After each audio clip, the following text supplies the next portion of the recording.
evening. If you need a Spanish translation, si necesitas traducción al español, ve a seleccionar el idioma. Go and select Spanish, please. And welcome. My name is Paulina. Welcome to these two special classes, two special sessions. And these two sessions are an invitation for you to see the connection between your Christian Catholic life with and Buddhism, okay? You do not have to choose one other. They can complement each other very, very well.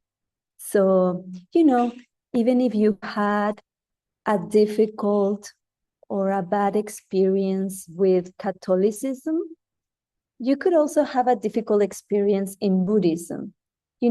Both positive and negative experience come from seeds planted in the past through the way we treat other people, right?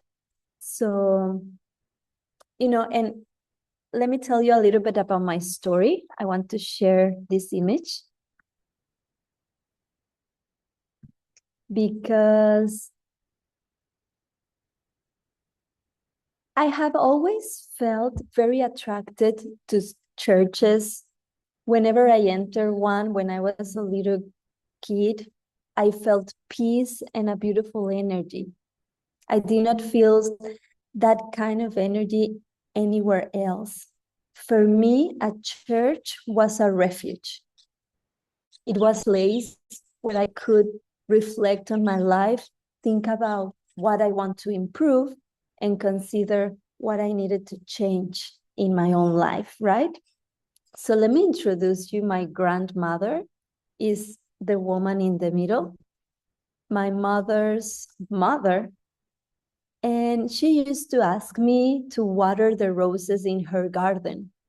When the roses were ready, once I was water them for probably days or weeks.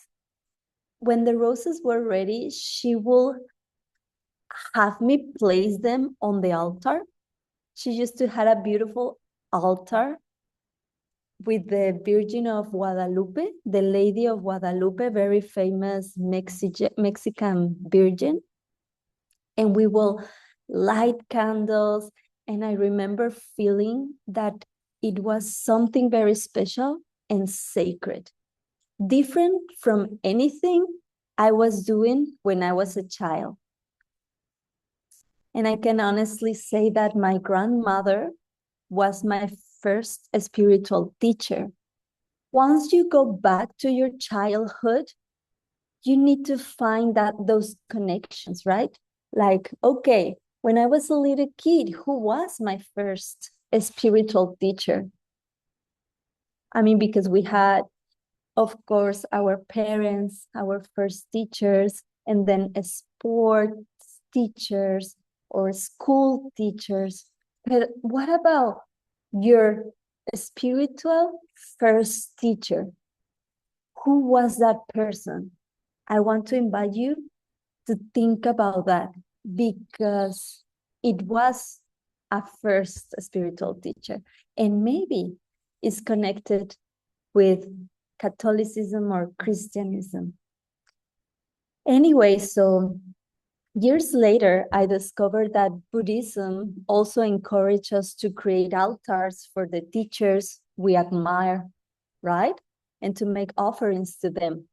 And not because they need flowers or candles, but because we need to plant the seeds of honoring the teachers in our own life. So my grandmother, her name was Maria. My grandmother also taught me how to pray the rosary. It was a time of prayer, of reflection and meditation. I remember the house will stay calm, peaceful, and we will just repeat these beautiful prayers, right? And I did not fully understand its purpose when I was young, but I learned that Buddhism also uses prayers. I'm sorry, more like a rosary called a mala. For in Buddhism is a mala instead of the rosary.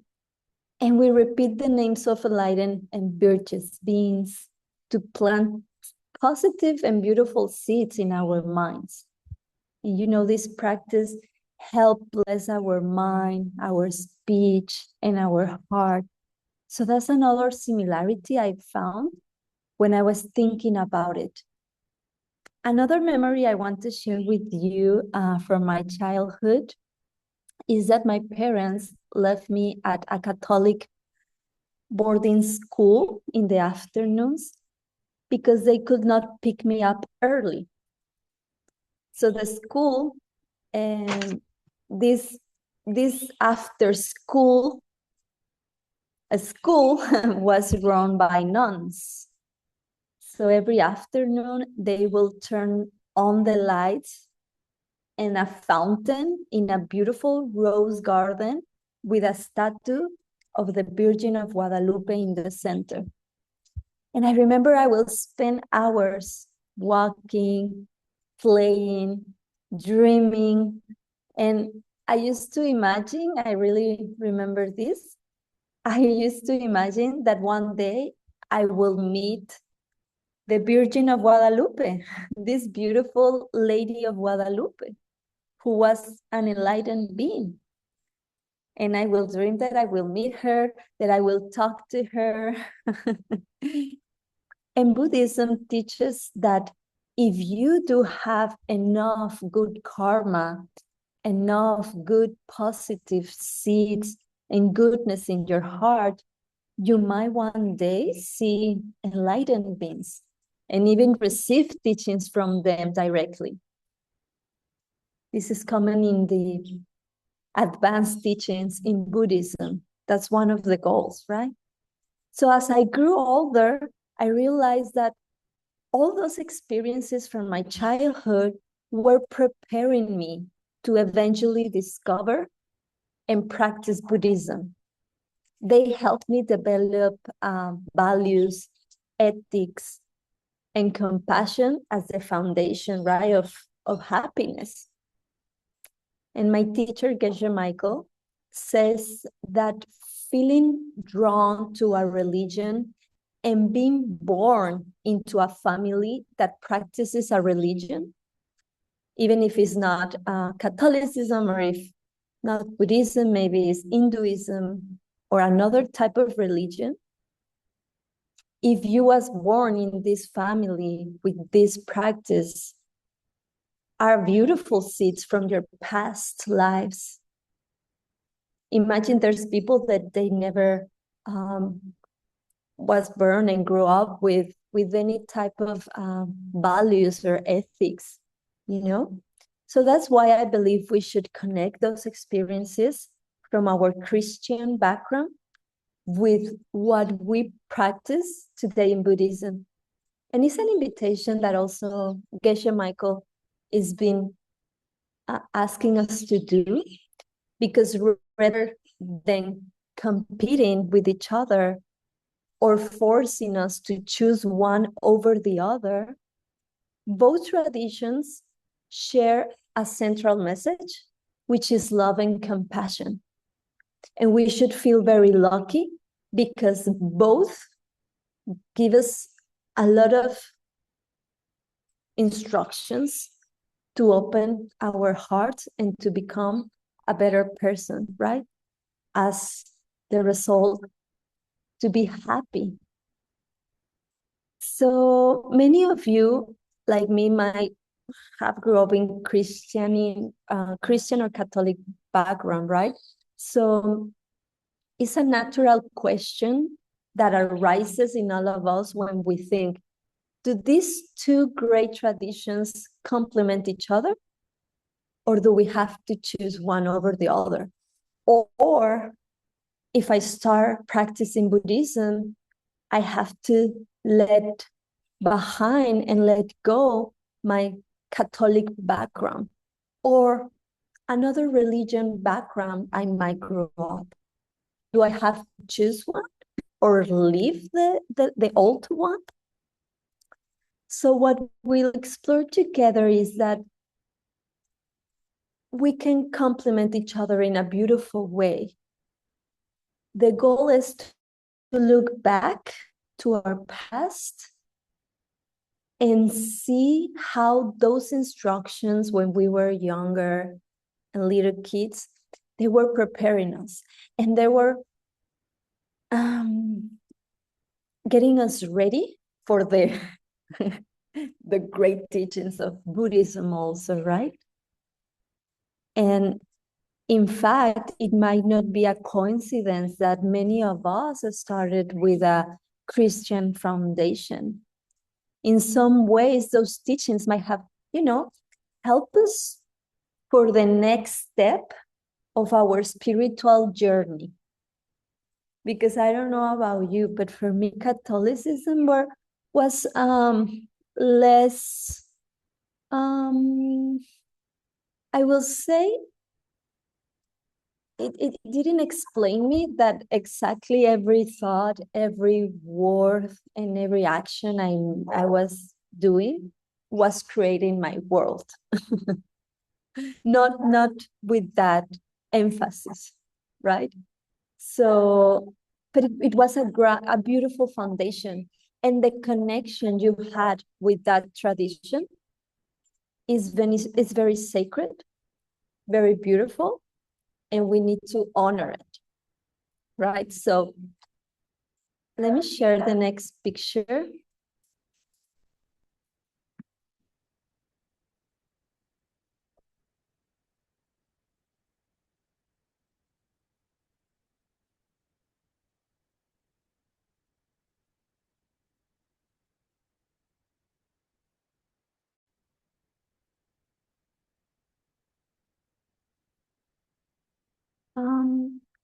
I'm gonna share in a way that you see the picture next to me, if that looks better. All right. So let's continue. Let's talk about angels.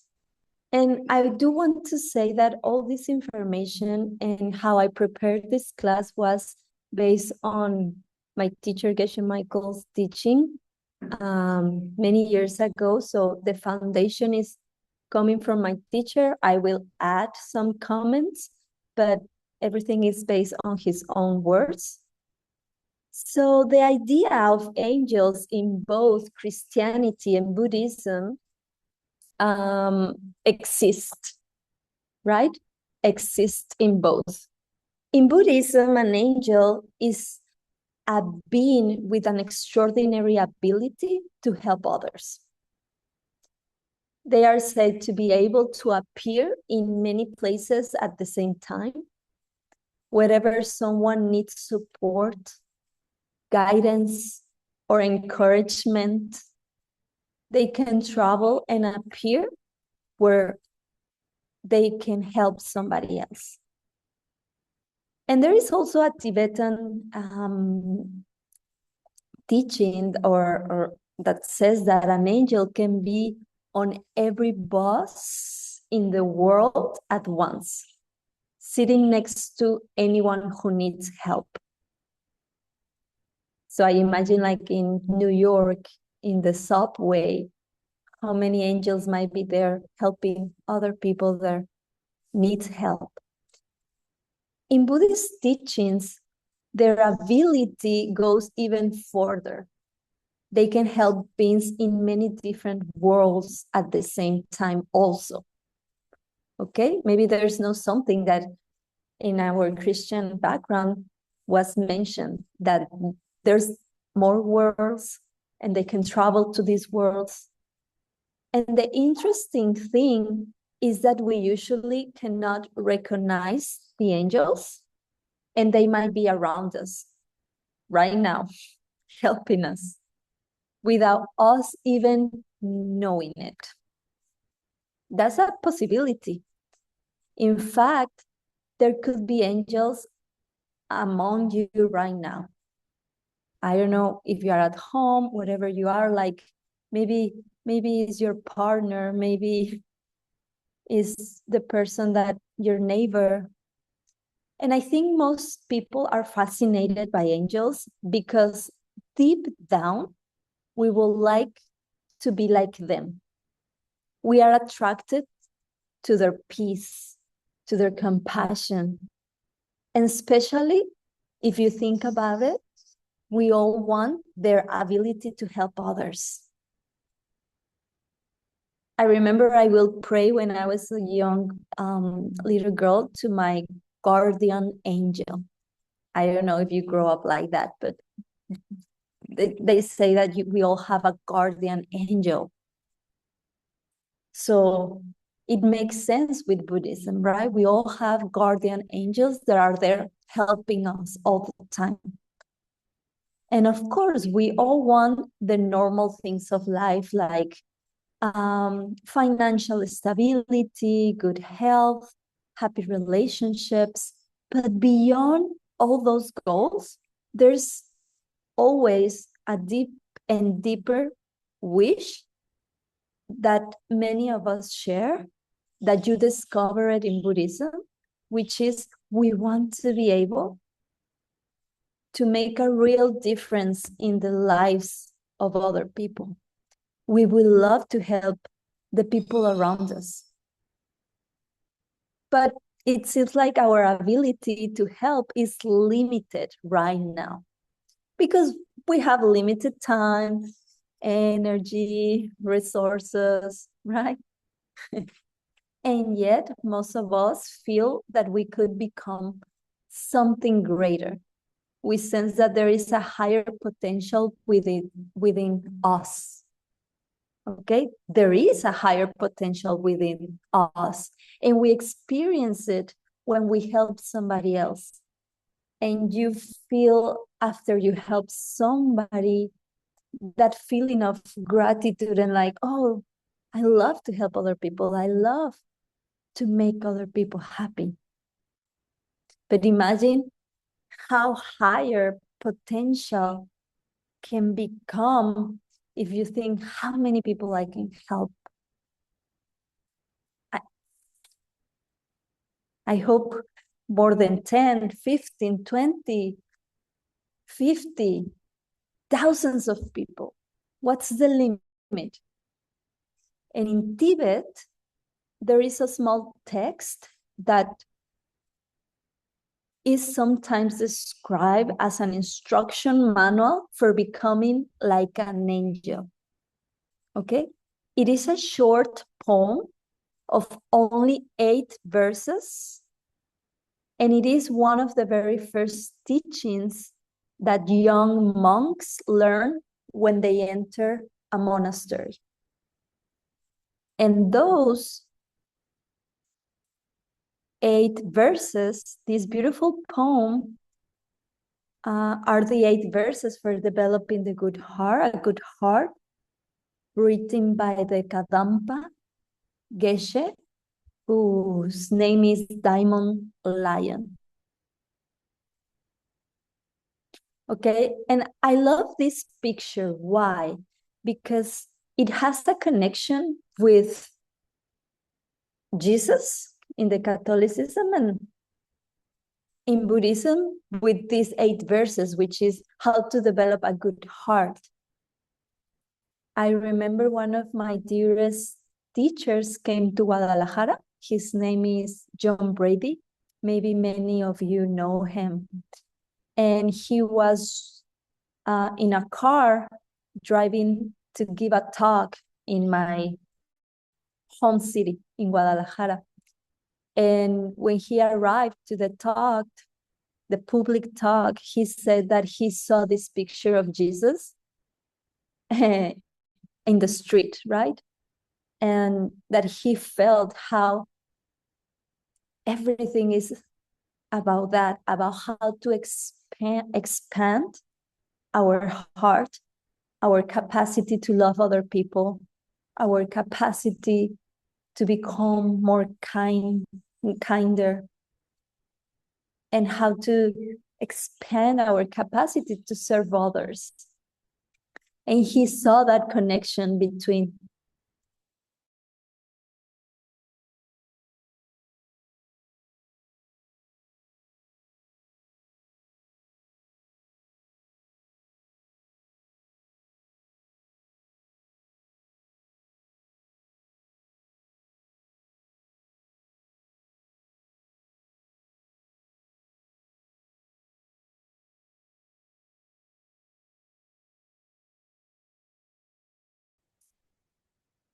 in many ways. Let me see exactly which picture. Okay, this one. I'm sorry, we're good. I love this picture. Why? The purpose, is how to teach us to develop these beautiful qualities. And think about the Christians in Rome. Okay, we're gonna go back to the history. So join me, travel in time to talk about the Christians in Rome. They gather sacredly in underground chambers, okay, trying to remember and preserve the teachings that Jesus had shared in Israel. And they had no idea that one day their small group that they were studying secretly under these chambers, under these cavernas,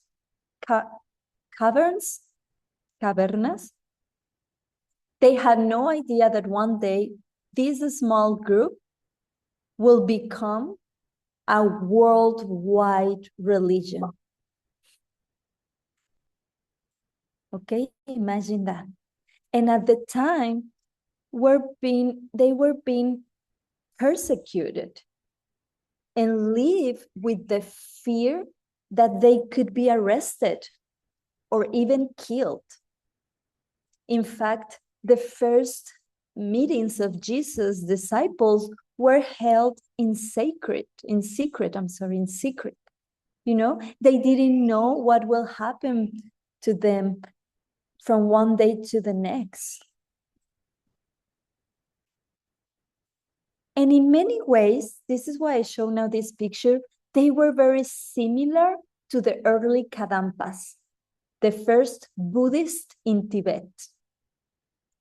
Because Buddhism began in India and later spread to Tibet. In those days, there were no airplanes. Try to remember that. There were no trains or highways. So traveling from Tibet to India meant crossing the Himalayas, a difficult and dangerous journey. And many people died along the way, and others became seriously ill. So those who made the journey, that made it alive, studied the teachings and returned to Tibet carrying something precious back with them. They became known as the Kadampas, the first generation of Tibetans Buddhists dedicating to preserve and sharing the Dharma.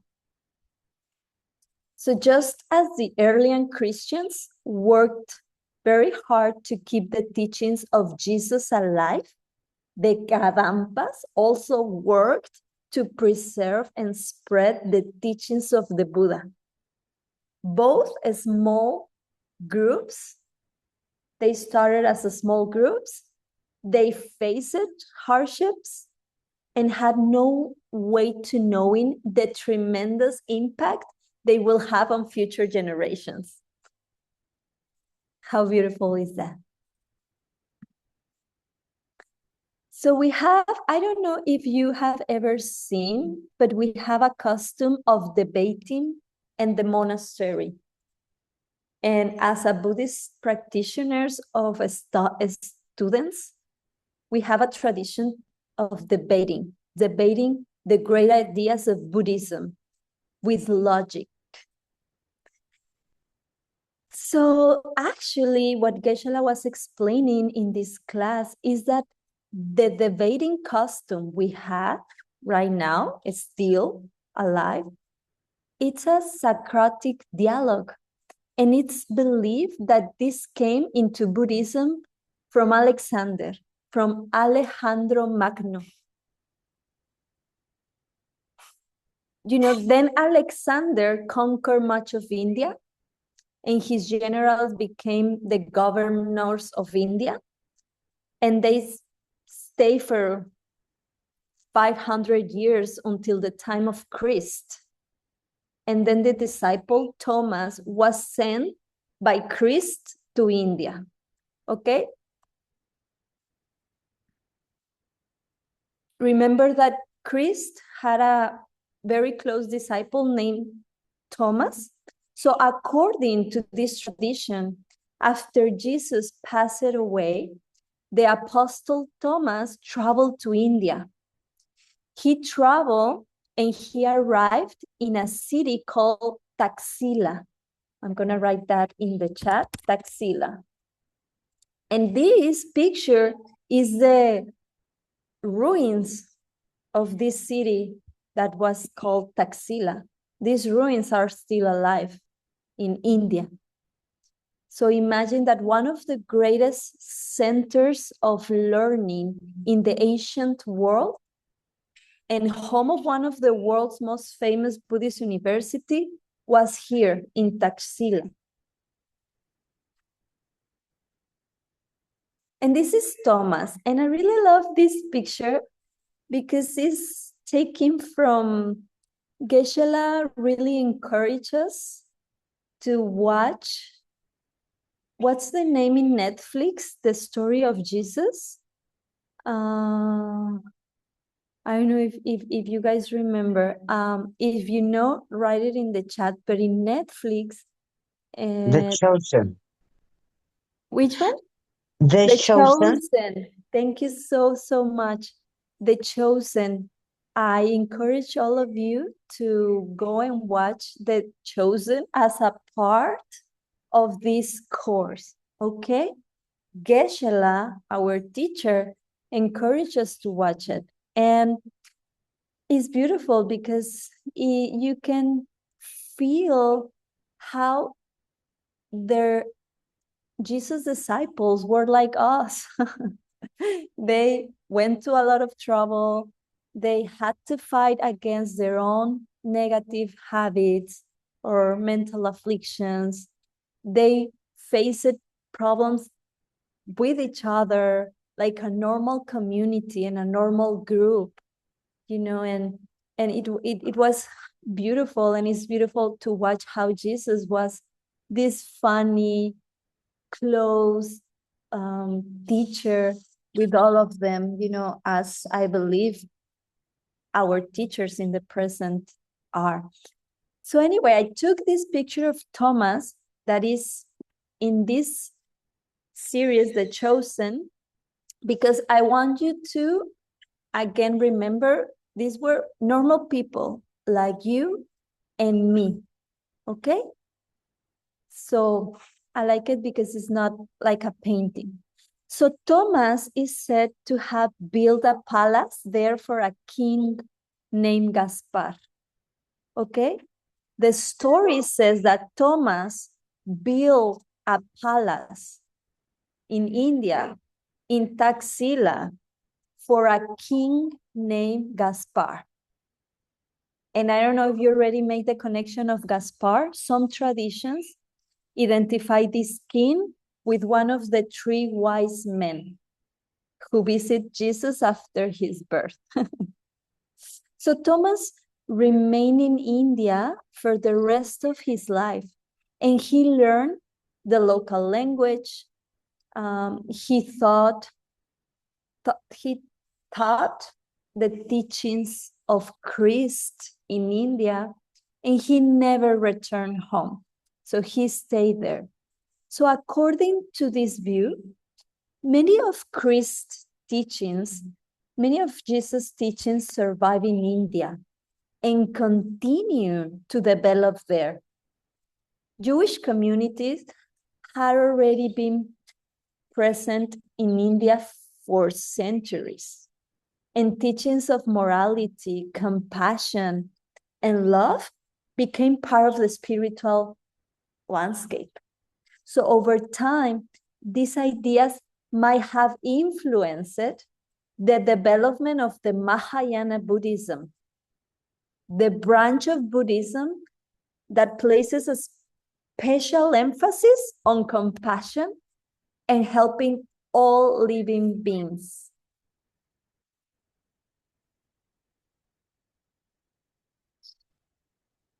So look at this picture. 1,000 years later, a great Tibetan master named Dorje Senge, or Sangye, which is Diamond Lion, became a master of these teachings, inspired by the path of compassion.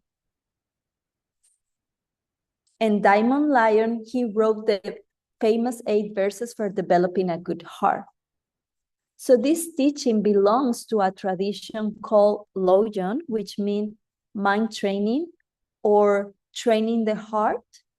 And its purpose is to help us develop wisdom, kindness, and compassion for all beings. So what Geshe Michael is describing in this teaching is the journey of an idea across centuries. The teachings begin with Jesus and are carried to India by Thomas, influence the development of Mahayana Buddhism, who were preserved by the Kadampa masters, and then pass on through Dorje Sangye, expressed in the 8 verses for developing a good heart. And ultimately, let's don't forget, this teaching just reaches us today. They are reaching us today. So Jesus, Thomas, India, Mahayana Buddhism, Kadampas, Lama Dorje Sangye, the 8 verses and us, we are part of that line. So in a way, we are the latest link in a chain of wisdom that have been passed down for nearly 2,000 years. How amazing is that? How lucky we are to have these teachings. The AI made this picture, which I think is really beautiful. See the connection. Not because we were born in Occidente, it means that we are not connected, not because we are just in another part of the world, like how these teachings reach us today, and we must carry them and practice them, basically. So imagine that Thomas took the teachings of Jesus to India, where they continued to develop in a different way for the next 2,000 years. So what we are exploring today is a perspective on Jesus' teachings that most people have not experienced in a deep way. According to these traditions, these ideas travel from the Middle East to India, were preserved in Tibet, and were passing down through generations of spiritual teachers. And in a sense, we are getting a glimpse of how these teachings might have evolved and been understood over the last 2,000 years. And for me personally, learning these ideas didn't take me away from Christianity. Again, it deepened my understanding of it. It helped me appreciate Jesus' teachings on love, compassion, and service. So the text we're studying is all about that. And let's go with the first verse, because we have to cover 8 in these 2 sessions, right? The first verse says, may I see every living being as more precious than a wish-fulfilling jewel. In other words, may I see every person as more valuable,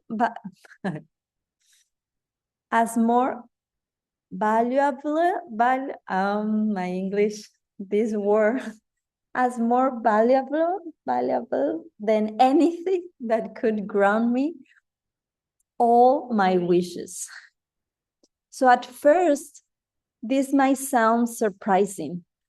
How could another person, be more important than a magical jewel that gives us everything we want? How this could be real? And the answer to that question is that we need to understand where happiness really comes from, right? So let's think about the aspirin for a moment. The example of the aspirin. Imagine a mother that has a headache.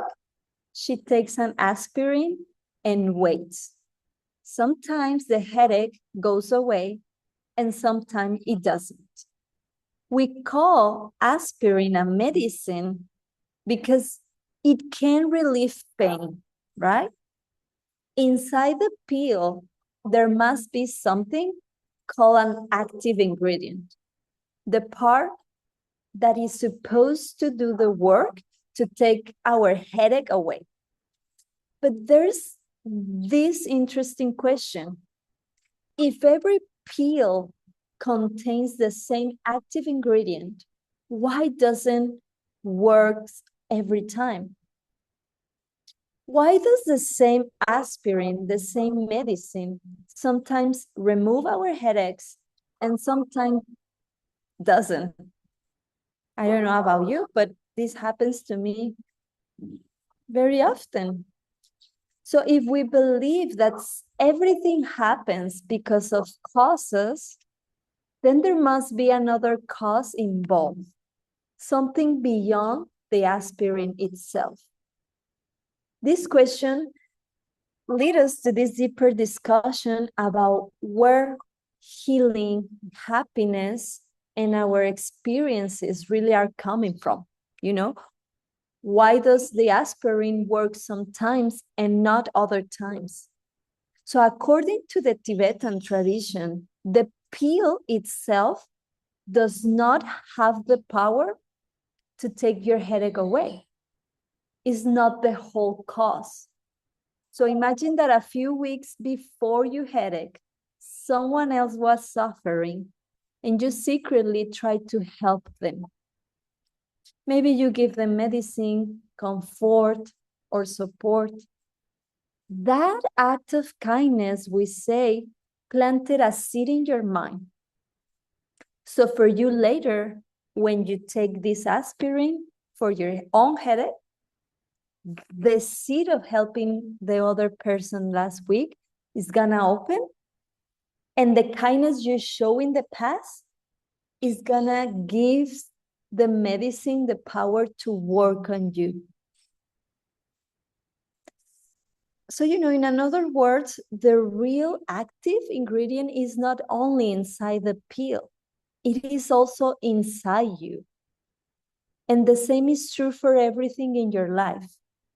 Gasoline alone does not make a car run. Money alone does not create success. Medicine alone does not create healing. According to Buddhism, these things work because of seeds planted by the way we have treated others in the past. And this is why Dorje Sangye says, may I see every living being as more precious than a wish fulfilling you. Why? Because every good thing we experience comes from helping other people. So other people are the source of the seeds that create our own happiness, our health, our success, and everything we need. So maybe we all know this. This is a reminder that, because then we forget and we go back to our normal thinking and we try to get the things we want by just working a lot or chasing it or competing or stressing. So that is why they are most present than a wish fulfilling you, because if the way you treat others is the result you're gonna receive in your life. Yeah, they like make everything work. Got it? So think about it like in this way. We often believe that things work because of their physical causes. We think medicine works because of the chemicals, cars run because of gasoline, and success comes from hard work. But again, according to these teachings, there's another hidden cause behind everything that works in our life, which is the seeds we have planted by helping others. Without other people, we couldn't plant those seeds. That's why other people are so valuable.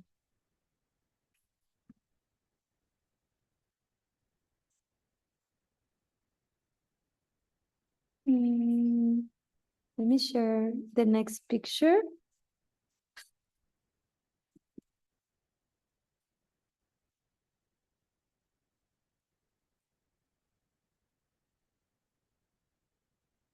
Here, okay.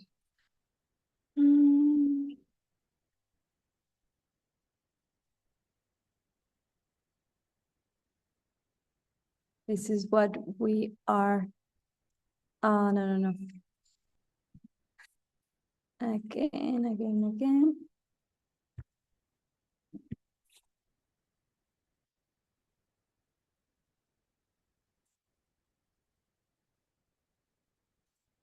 Okay, so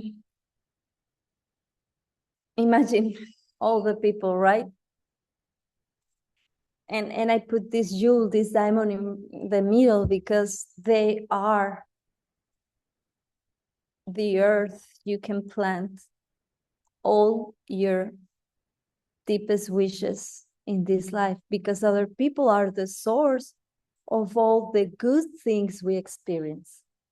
They are the ones who allow us to plant the seeds, okay? And according to the Tibetan tradition, they are also essential if we want to become angels. Every act of kindness plants a seed. Every time we help someone, care for someone, or support someone, we are strengthening those seeds. Over time, those seeds transform us. Remember, you have your own emptiness. The way you see yourself right now is empty, is forced by how you treat other people.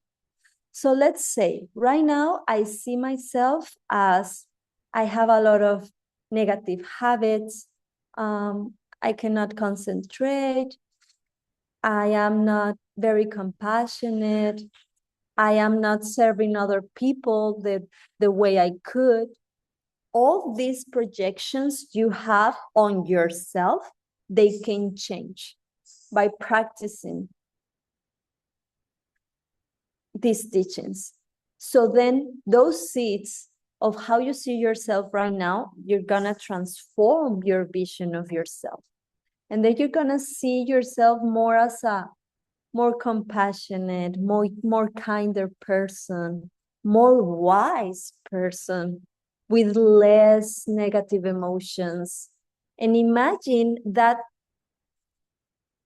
spiral, that I don't know, that those seeds, how one day can open in such a powerful way that when you see yourself, you don't see a normal person, but you see an angel or a person who is this beautiful, beautiful being. You know what I mean? So this is meant to transform you and getting close you to how an angel will think, talk, and act every day. So the Tibetan teaching says that every person already has the potential to become an angel. It's not something separate. I don't know. I feel like maybe in Catholicism, or at least I didn't catch the teachings where they actually teach you how to become an angel. They talk about guardian angels and angels in heaven, but what about becoming myself an angel? And in Buddhism, they do give you those instructions. Or for example, Jesus,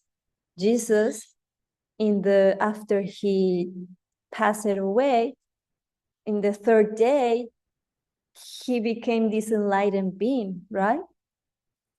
And it's in the Bible, and they say a few people saw him walking in his body made of light.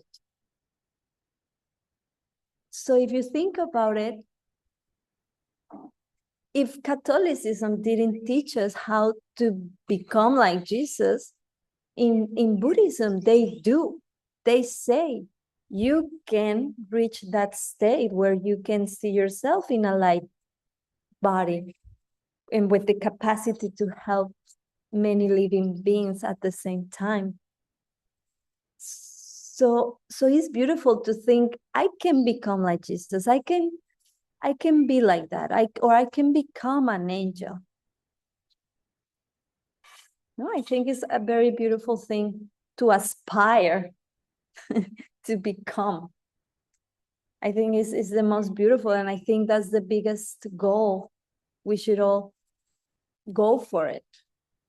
So, and also something very similar is that they say they were just a few apostles that saw Jesus when he was walking in his body made of light, but then not other people. And in Buddhism, they explain that the people who saw Jesus in his body made of light is because those people had the enough goodness in their heart, the enough good seeds to see Jesus in his body made of light.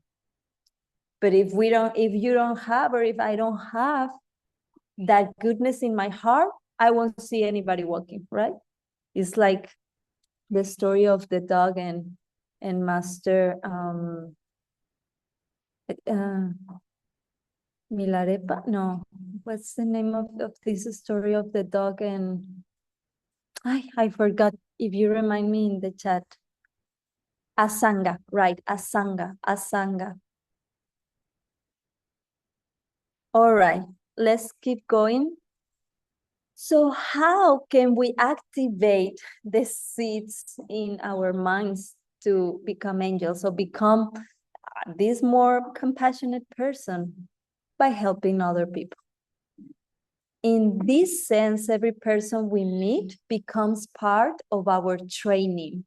Imagine you are in a training every day, and every interaction is an opportunity to plant the seeds that eventually transform us into the kind, wise, and compassionate beings we are meant to become. We are meant to become. And that is why Dorje Sangye says that every living being is more precious than a wishful feeling you, okay? And Dorje Sangye is saying something very important also. Don't focus only on getting money, health, or good relationship. Aim from something much bigger. becoming an angel.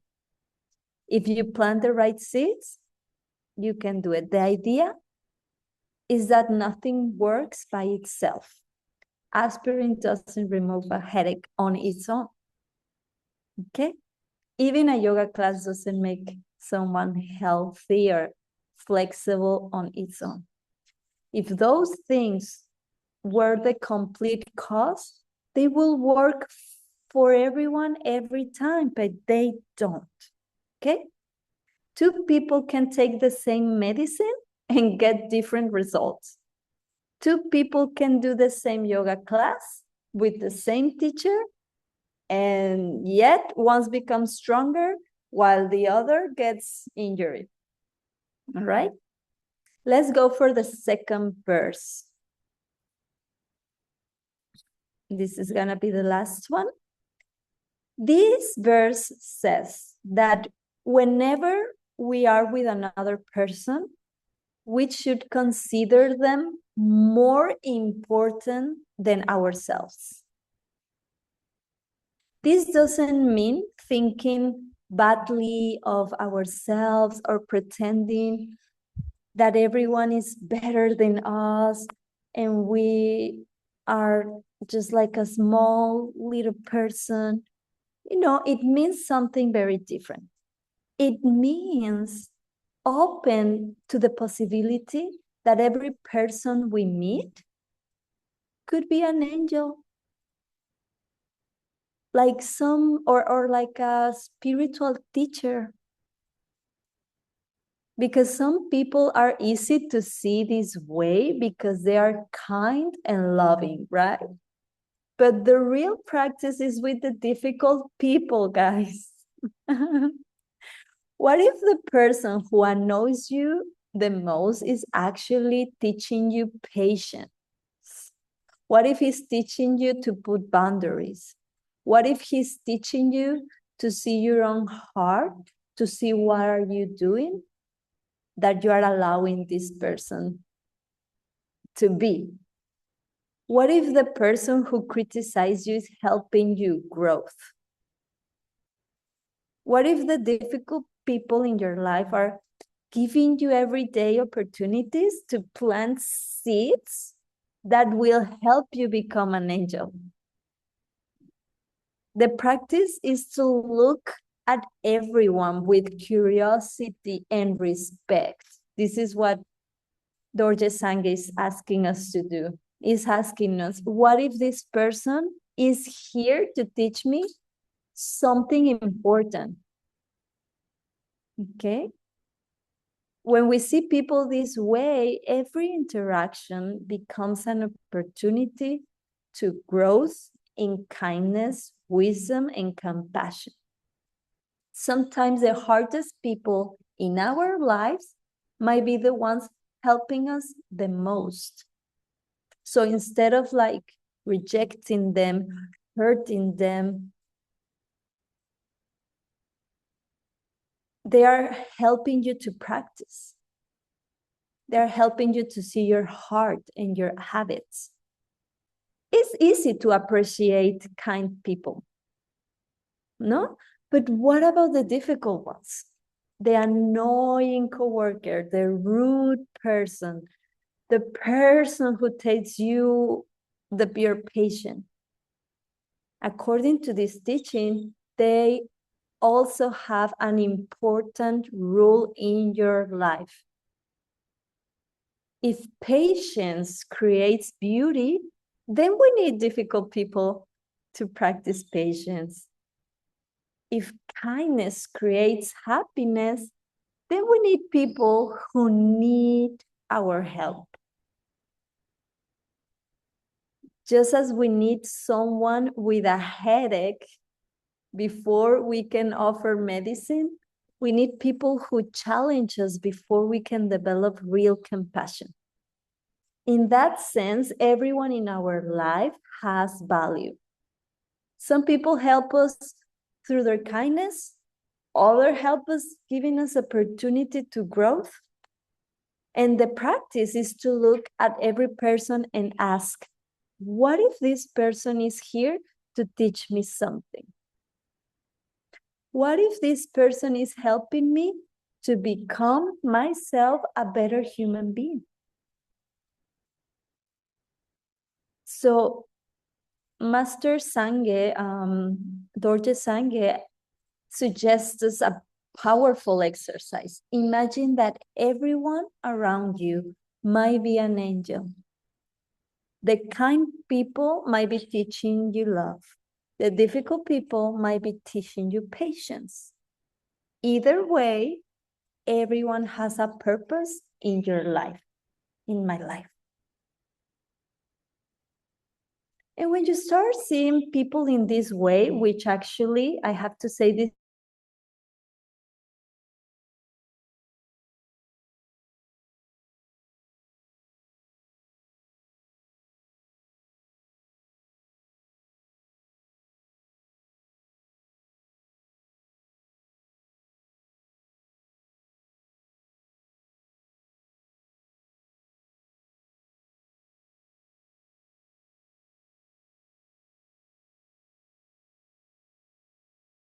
I want you to think, I want you to meditate. When you was a little kid, when you was a younger person, I want you to connect the similarities between Catholicism, Christianism, and with Buddhism. Or if you have another religion, another tradition that you've been studying, maybe the Bhagavad Gita, maybe, I don't know, try to see the connection, all right? Think about it and see how all those teachings, when you as a kid, they were preparing you for these teachings from Master Diamond Lion, okay? And then if you haven't seen The Chosen, it's in Netflix. It's the story of Jesus. Please take a look. It's a wonderful, real, and very authentic story of how Jesus lived and the interaction with the apostles and how they go through so many things, but it was beautiful a story. So take a look and see you next Saturday, same time, 7 a.m. Arizona time. Thank you. Thank you so much. Have a wonderful weekend, everyone. Thank you for coming.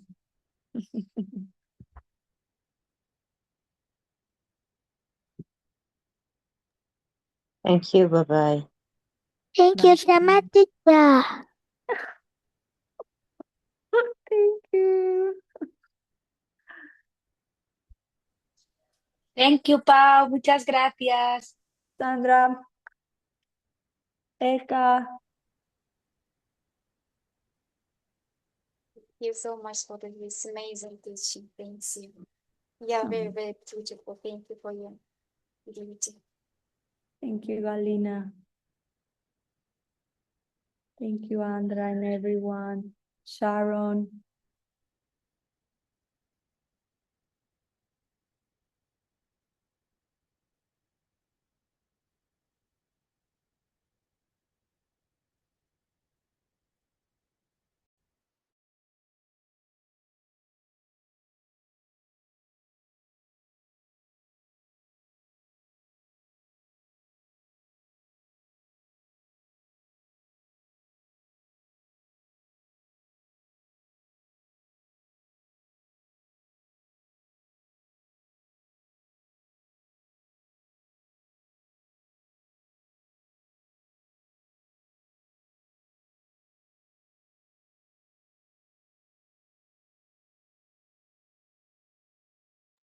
Rodrigo, felicidades, Clau, felicidades por el bebé. Quiero llorar. Gracias por conectarse.